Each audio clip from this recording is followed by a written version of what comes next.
Good morning, this is Dr. Jimmy. Today is Sunday, June 12th, 2016. Before I proceed with what will be my 12th video in my series on the history of Halloween Horror Nights 22, I need to say something quite serious. Therefore, drop the fake British accent. Speaking purely as myself. Okay.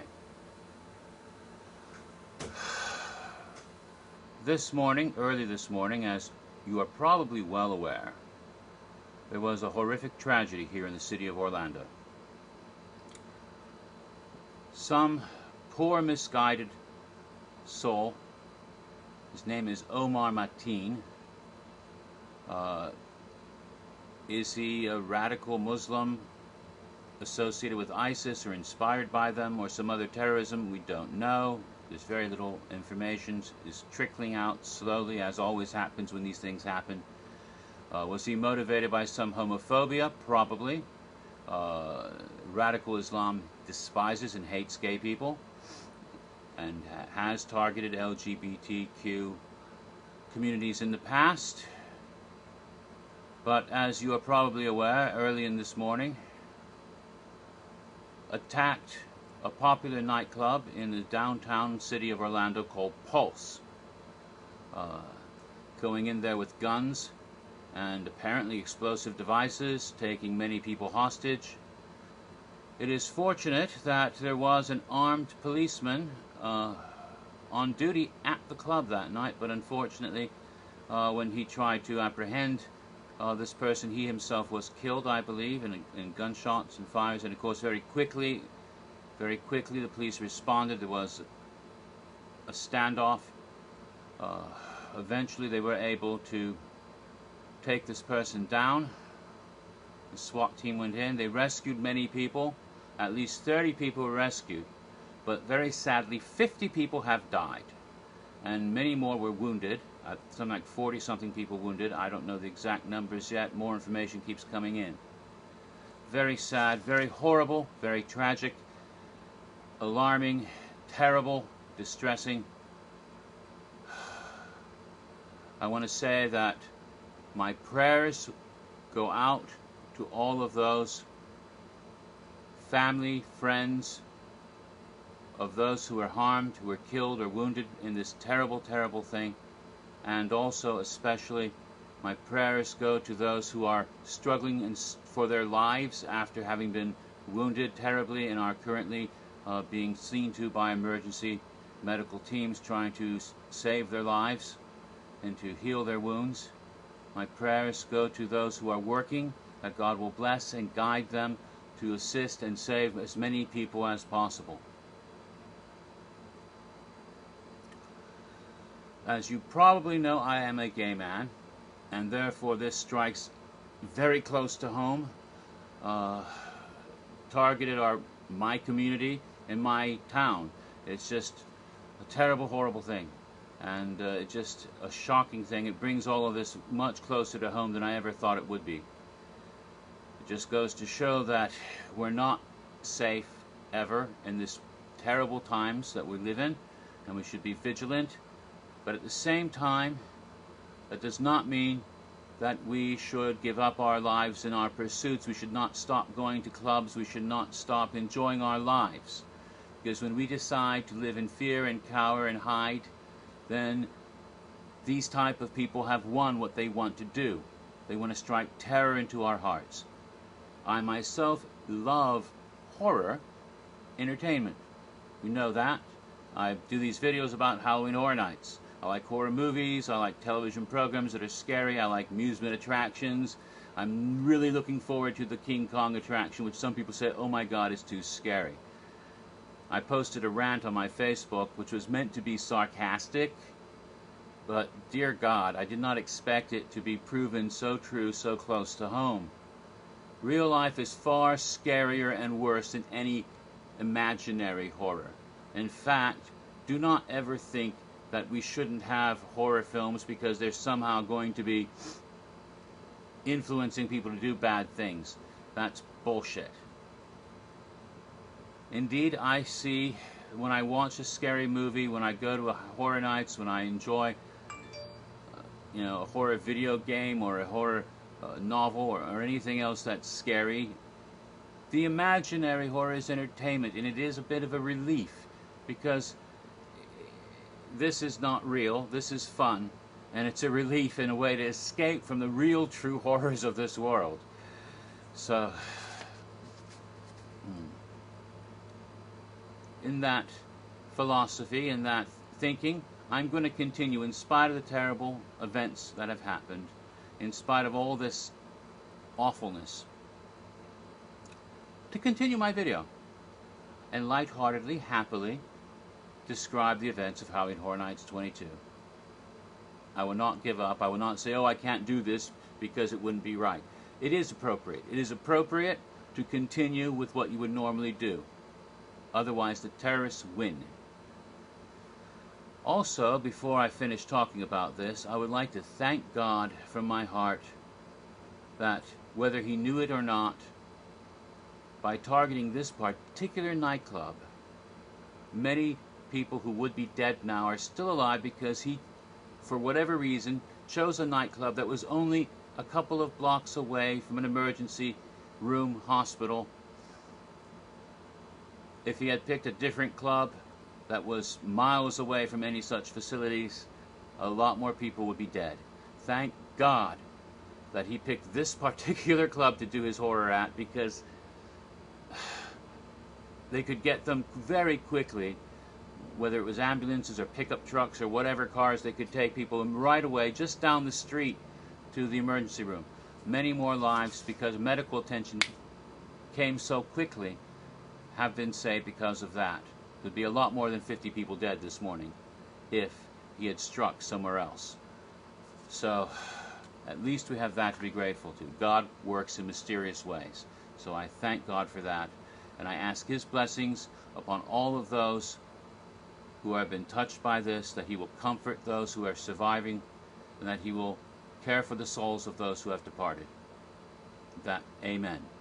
That being done, I shall now resume my fake British accent and continue appropriately enough. And so, first of all, t-shirt of the day.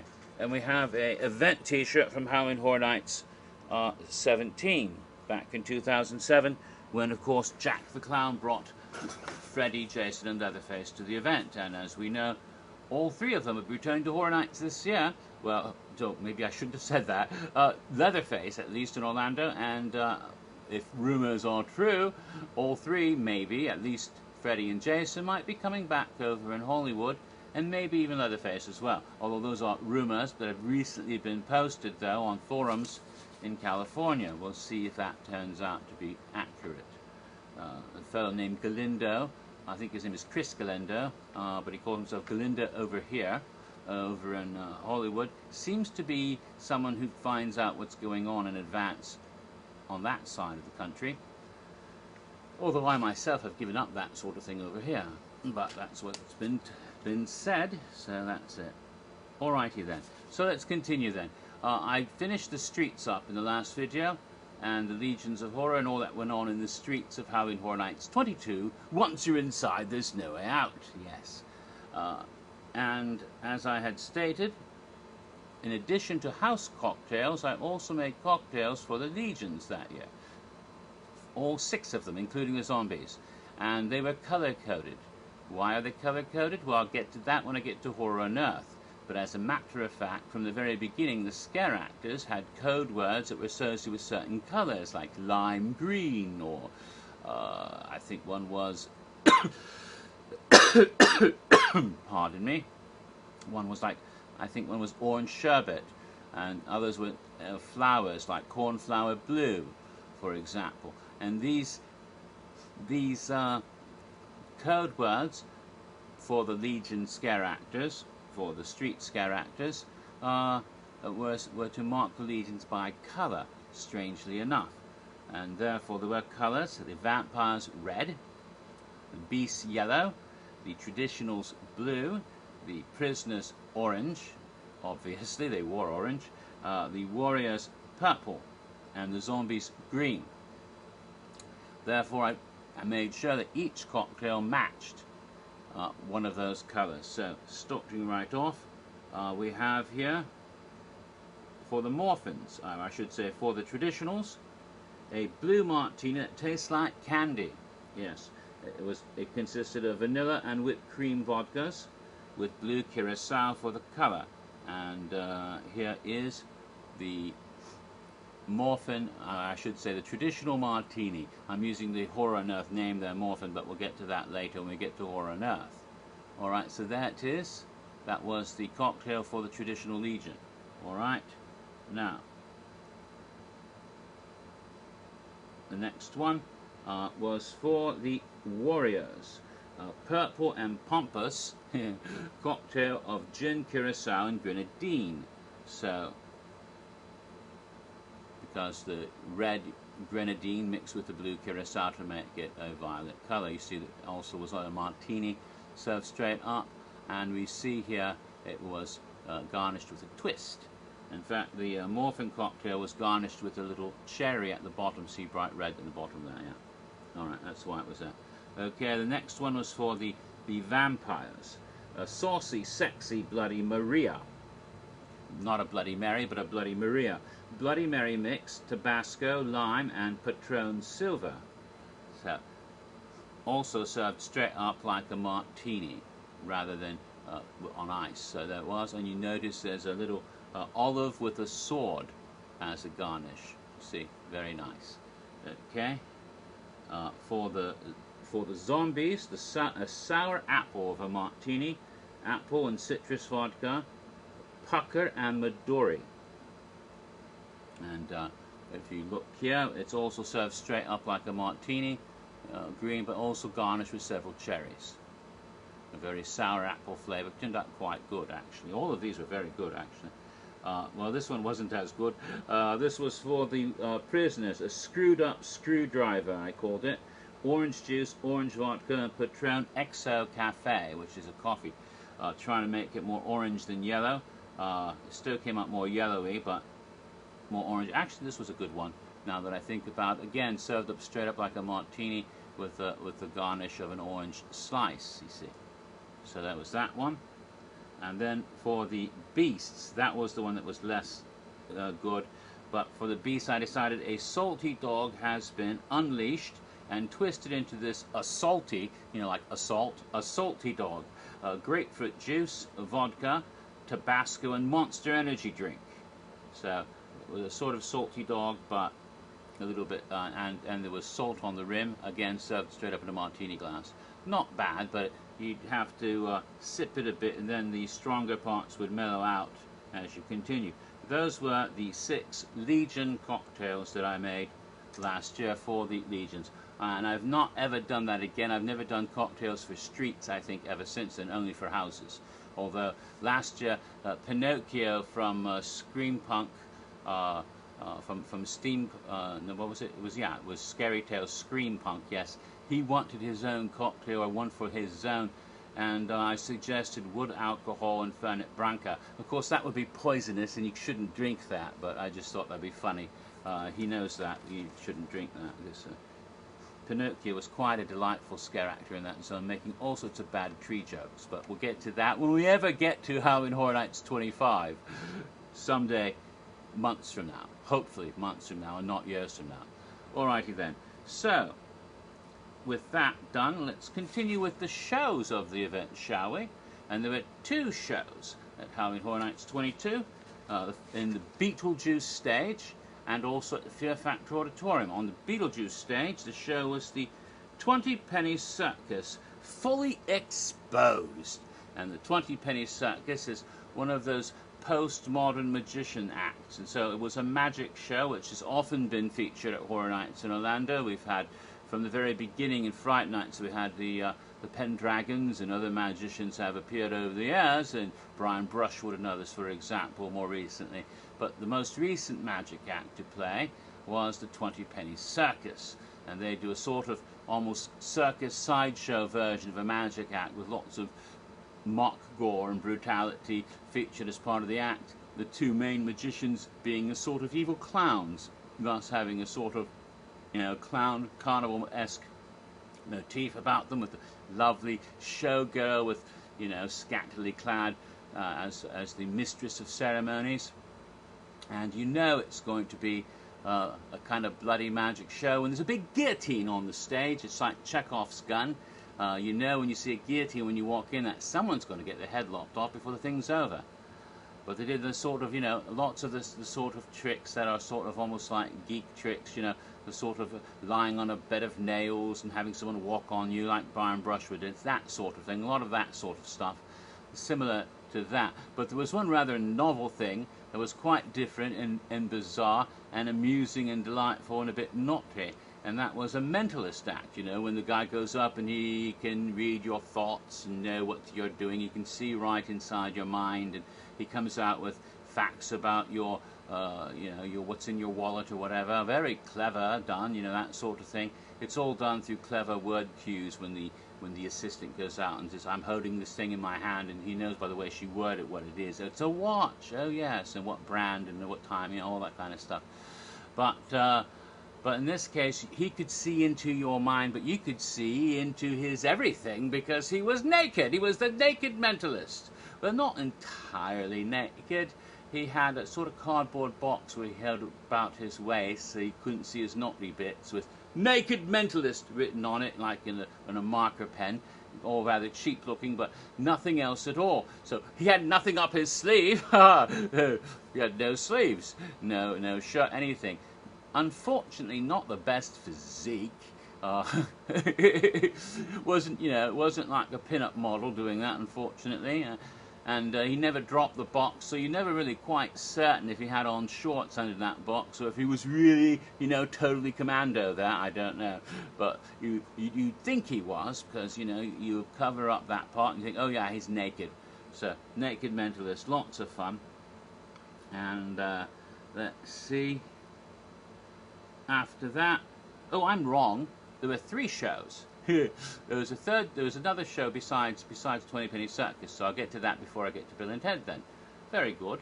All righty then. So, of course, the show did conclude with a decapitation, and it was one of the clowns who, they kind of set up the whole show who it's going to be, and, you know, the audience says who it's going to be him, and so he has to be decapitated, and so his head gets lopped off right in front of us. Ooh, icky.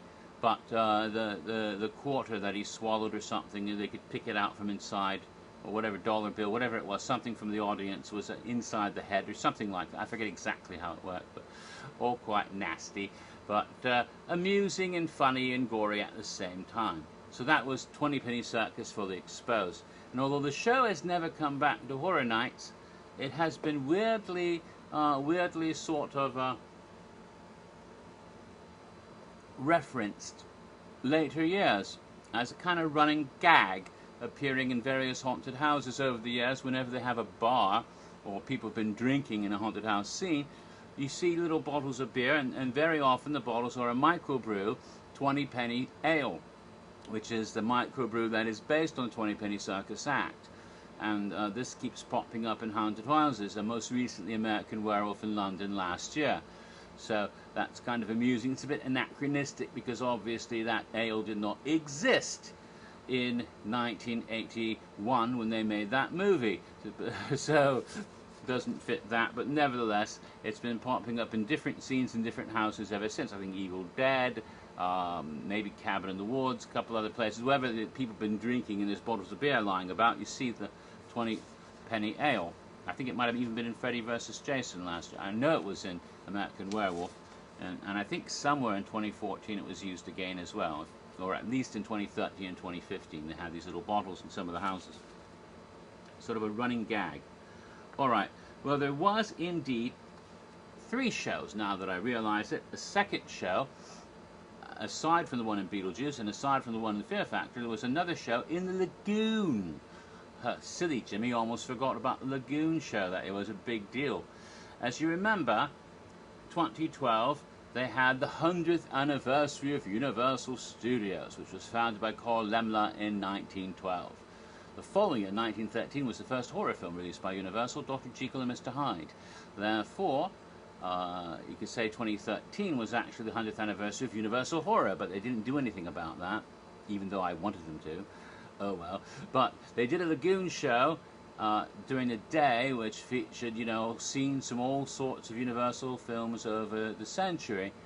But at Horror Nights, they had a special Horror Lagoon show. They actually had 4 different shows, different times of the night, when they would be projected on those balls. They had these great big balls, great big spheres in the lagoon, and you could project images on them. Right, and so they had 4 different shows. One was all the films of Alfred Hitchcock, and so he comes out, good evening, and then they would have like scenes from Psycho and The Birds and Frenzy and all the various scary scenes and suspenseful scenes from various, you know, North by Northwest, what's the one with the Statue of Liberty, that Saboteur, all of those featured on these screens with some thrilling music of Psycho and Bernard Herrmann, that sort of stuff. The second one was the classic Universal monsters. So you had Dracula and Frankenstein, the Wolfman, the Mummy, the Creature from the Black Lagoon, the Bride of Frankenstein, the Phantom of the Opera, all of these, the Invisible Man, all of them featured in these wonderful shows. And of course the third one was Alice Cooper, tying into the house, I suppose. And there was not really image, you just sort of see Alice's face or his eyes and some more like abstract images like laser stuff going on. They had lasers and fireworks and water effects going on during the show as well, and lighting, special lighting, and all the shows, as well as the projections on the balls.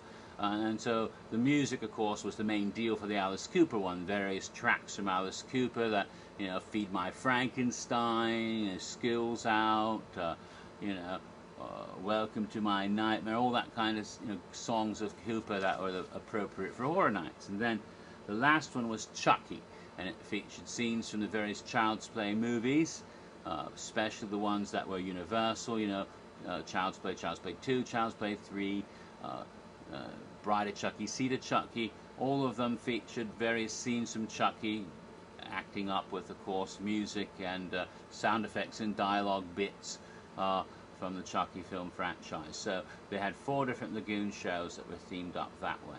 Quite nice. Alrighty then.